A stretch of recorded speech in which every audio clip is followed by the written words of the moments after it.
Assalamualaikum warahmatullahi wabarakatuh. Perkenalkan, nama saya Abdurrahman dari kelompok 2. Pertama-tama saya berterima kasih kepada Bu Lena yang sudah mengizinkan kelompok kami untuk melakukan presentasi.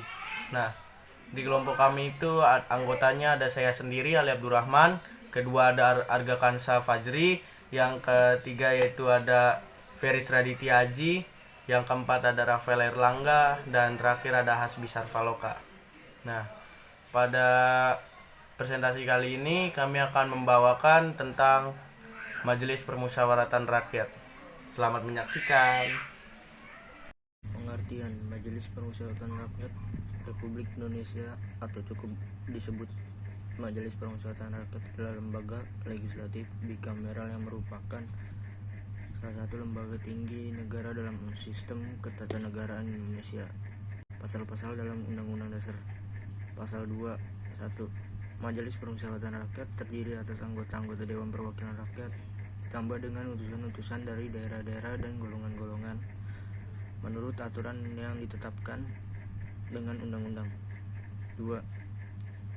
Majelis Permusyawaratan Rakyat bersidang sedikitnya sekali dalam 5 tahun di Ibu Kota Negara.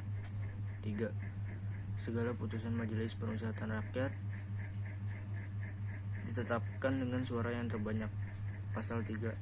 Majelis Permusyawaratan Rakyat menetapkan Undang-Undang Dasar dan garis-garis besar dari ada haluan negara. Kedudukan MPR. MPR adalah lembaga negara. Majelis Permusyawaratan Rakyat sekarang ini bukan lagi merupakan lembaga tertinggi negara. Ia adalah lembaga negara yang sederajat dengan lembaga negara lainnya. Dengan tidak adanya lembaga tertinggi negara, maka tidak ada lagi sebutan lembaga tinggi negara dan lembaga tertinggi negara. Semua lembaga yang disebutkan dalam Undang-Undang Dasar 1945 adalah lembaga negara. Majelis Permusyawaratan Rakyat merupakan lembaga pelaksana kedaulatan rakyat oleh karena anggota Majelis Permusyawaratan Rakyat adalah para wakil rakyat yang berasal dari pemilihan umum. MPR bukan pelaksana sepenuhnya kedaulatan rakyat sebagaimana tertuang dalam Pasal 1 Ayat 2 Undang-Undang Dasar 1945. Perubahan ketiga bahwa kedaulatan berada di tangan rakyat dan dilaksanakan menurut Undang-Undang Dasar. Tugas dan wewenang MPR. 1. Mengubah dan menetapkan Undang-Undang Dasar. 2. Melantik Presiden dan Wakil Presiden berdasarkan hasil pemilihan umum dalam sidang paripurna MPR. 3.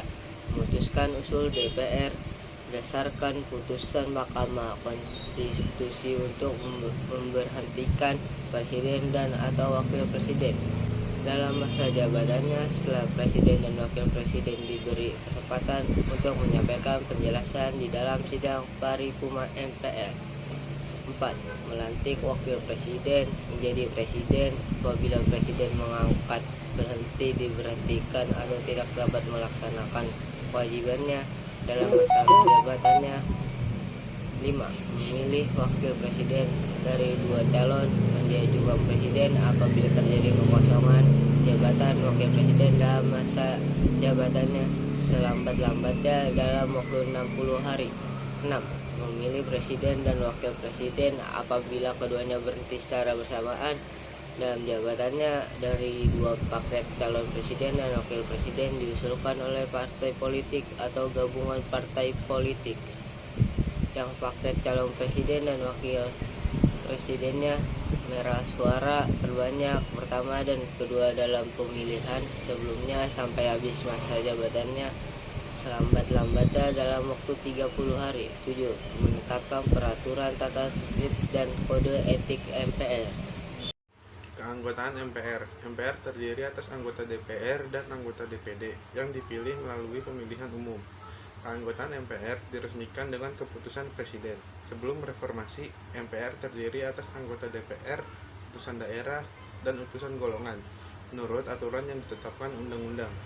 Jumlah anggota MPR periode 2009 sampai 2014 adalah 692 orang, yang terdiri atas 560 anggota DPR dan 132 anggota DPD. Masa jabatan anggota MPR adalah 5 tahun. dan berakhir bersamaan pada saat anggota MPR yang baru mengucapkan sumpah atau janji. Anggota MPR sebelum memangku jabatannya mengucapkan sumpah atau janji secara bersama-sama yang dipandu oleh Ketua Mahkamah Agung dalam sidang paripurna MPR.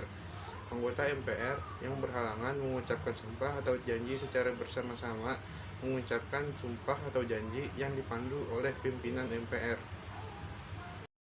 Hak anggota MPR, yaitu mengajukan usul perubahan pasal Undang-Undang Dasar Negara Republik Indonesia tahun 1945, menentukan sikap dan pilihan dalam pengambilan keputusan, memilih dan dipilih, membela diri, imunitas dan protokoler, keuangan dan administratif. Kewajiban anggota MPR, yaitu memegang teguh dan mengamalkan Pancasila, melaksanakan Undang-Undang Dasar Negara Republik Indonesia tahun 1945 dan menaati peraturan perundang-undangan, mempertahankan dan memelihara kerukunan nasional dan menjaga keutuhan negara kesatuan Republik Indonesia, mendahulukan kepentingan negara di atas kepentingan pribadi, kelompok dan golongan, melaksanakan peranan sebagai wakil rakyat dan wakil daerah. Sekian dari kelompok kami, kurang lebihnya mohon maaf. Akhir kata, wassalamualaikum warahmatullahi wabarakatuh.